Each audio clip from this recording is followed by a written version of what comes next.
Shalom, shalom. I greet you all. I believe you are doing good. I welcome you back. Thank you for your love. Thank you for your support. I welcome you. Also, for today, I have a topic that I have inspired. A topic that I want to speak about. Topic that I named Spirit in a Man. Topic that I named Spirit in a Man. So everyone now will be asking, what is a man? So firstly, before I continue, I want to talk who is a man? What is a man? A man is a spirit that is housed in a body. A man is a spirit that is housed in a body. For the word of God says, love your God with all your heart, with all your mind, and with all your soul. So in a man, we have soul and a body and a spirit. Three things in a man. So today we're going to talk about the spirit in a man. That's what we're going to be focusing on. So we are going to have our reading from the book of Job 32, from verse 7 to up to verse 8. So I want to talk more about the spirit in a man. Mostly, as people, we look at each other. We look at the outer appearance. We look at the things that we do, and sometimes we discourage. Sometimes we don't appreciate because of the outlook, because of the expression, because of our stature, short height, dark and light-skinned, because of all those things, and also about age. When we look, we say, oh, this person is young, or this person is tall, this person is dark in complexion, and we judge according to that. But there is a spirit in a man that when it comes to start to work, there is much more beyond what we see outside. So let's go to our book of Job 32 verse 7. It says, I thought age should speak, advanced years should teach wisdom. I thought age should teach, advanced years should teach wisdom. So this person is coming to a realization where he is saying, all along I thought that age was the only thing that can teach wisdom. All along I thought advanced years people are the ones should be teaching wisdom. So meaning this person has discovered something, meaning this person has come to a realization when he now he's saying, no, there is something that is not about age, it's not about how you look, it's not about the stage of the person, but there is something. In the verse 8 it's saying, but there is a spirit in a man, and the breath of Almighty gives him understanding. But there is a spirit in a man, and the breath of Almighty gives him understanding. So now he's saying, all along I thought only the age, only the older ones, they are the ones who receives wisdom by how they grow up. That's how they only get the wisdom. But now he's realizing, but he's saying no, but there is a spirit in a man. Despite the age, there is the Spirit of God. There is a breath of God in a man that giveth him understanding, to a point where you find someone who is able to handle some situation, a young person handling the situation, and you ask, how did you do that? Where did you get this wisdom that you are getting at this young age? And you are amazed and you are shocked.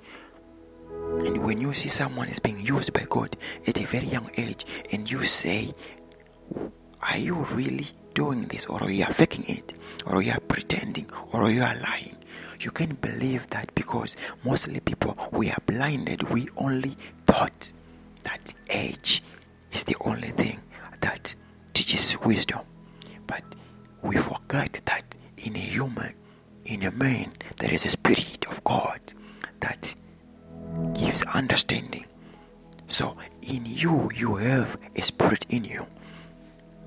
So most people, you get discouraged when you come up with a thought, when you come up with a solution, because they say you're a kid, and you say, I have an idea to a problem. They say, no. How can you have an idea to solve a marriage?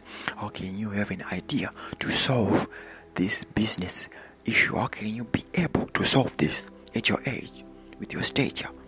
How can you be able to do that? Why? Because they are looking how you look, how you talk. They are looking at the outer appearance, but they are forgetting that there is a spirit in you, the spirit of God that is in you, that gives it understanding, meaning that you can do much more beyond your body. You can do much more beyond your age. You can speak something that is more greater than your age. Even if you check the story of Joseph, he went to his brothers and he says, brothers, I have a dream here. My brother, I have a dream. So here is my dream. But after Joseph finished telling them the dream, his brothers, they said, Joseph, we heard your dream. And they planned to sell him, and they throw him into the pit. And if you check the story, you ask, what did Joseph did? He just told them the dream. But because of that, he was the young one. He was the one who was able to dream. And because of the age, when they looked at him, they said, oh, Joseph, you're my younger brother. You don't tell me dreams. You don't tell me dreams. How can you have heavenly dreams? So we are not going to believe you. Your dream, you keep your dream. We don't believe you. But when the spirit in a man, when the spirit of God in you, people might discourage you. People might not believe in you because you are young, because of your outlooking, because of your color. But the spirit in you, the spirit of God that is in you, comes to work. People who believe, people who see the great outcome. And if you check years down the line, Joseph was thrown into a pit. Joseph was sent. Joseph was put into jail. Joseph was tempted. But down the line, his brothers, they went where Joseph was, and they kneeled down, and Joseph cried. Joseph cried. In a simple way, Joseph was saying, my brothers, that time I was telling you what God was telling me. I told you a dream that God was telling me that we were going to possess in good possession. We were going to rule, my brothers.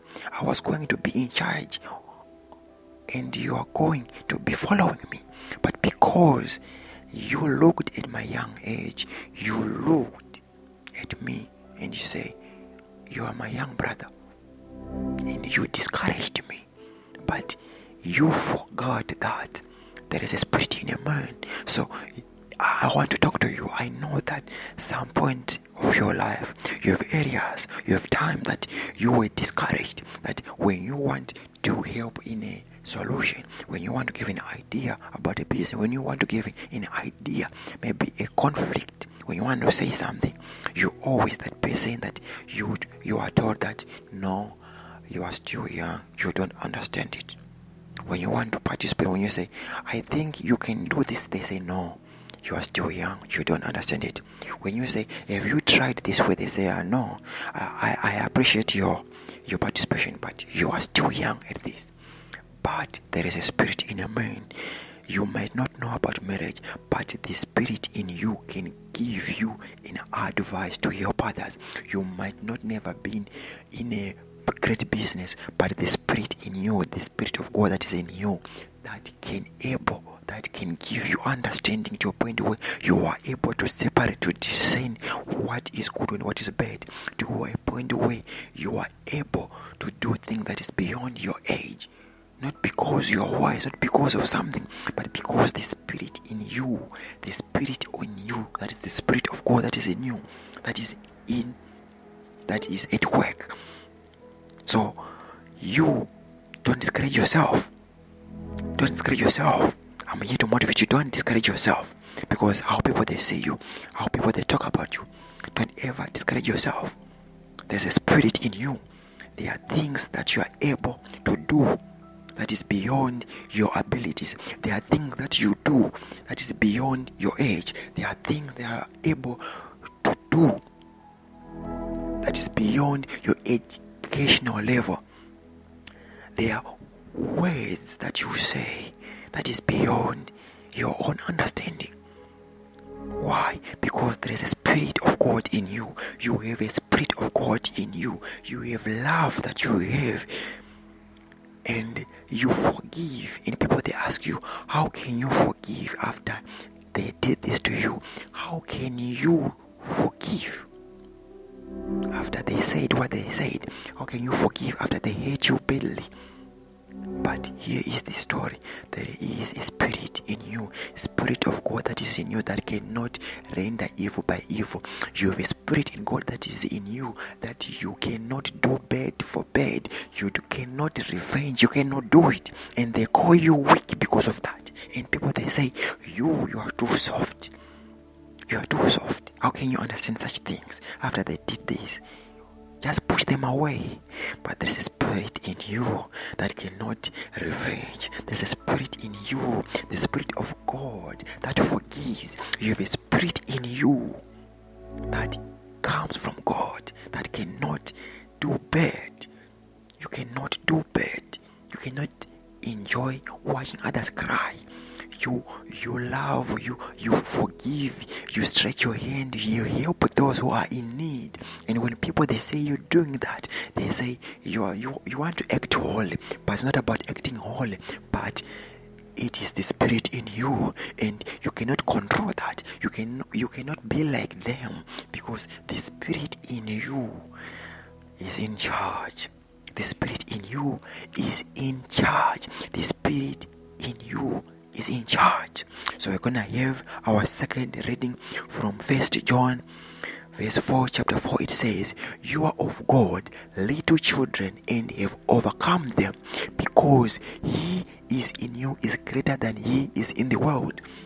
The Bible is saying the one who is in you is greater than is in the world, meaning the one is in you is not a loser. The one is in you is not a failure. The one is in you is not a loser. The one is in you is not unforgiving, but the one is in you is the greater than in the world. The one is in you is capable of greatness. The spirit in you is capable of greatness. So you are different. You are different. You are different. In 1 John verse 4, it's saying, you are of God, little children, and have overcome them, because he who is in you is greater than the one who's in the world. So you in yourself, the spirit that you have is greater than the one is in the world. So you are much different. You're much different. They might call you weak. They might call you weak. That how can you forgive? How can you understand? How can you give this thing? How can you be so kind? You are very weak. They call you weak, but you are not weak. But it's just that the spirit in you doesn't allow that. The spirit in you doesn't allow you to be very, very bad person. The spirit in you doesn't allow you to hate others. The spirit in you doesn't allow you to hate others. The spirit in you doesn't allow you to spend the whole day without forgiving. The spirit in you doesn't allow you to spend the whole day without praying. The spirit in you doesn't allow you to make others cry. So you help others, you love others, and some they discourage you. But now, I hope you understand that it is the spirit in you. Everything that happens, or they call you weak, or what you think that is a weakness in you, it is the spirit of God that is in you. God is still with you. Don't give up on good works. Don't give up on good works. Don't give up on motivating. Don't give up on advising. Don't give up on loving. Don't give up on forgiving. Don't give up on helping the needy. Don't give up. It is the spirit in you. I love you very much. You are Chioreka. May God be with you. Amen.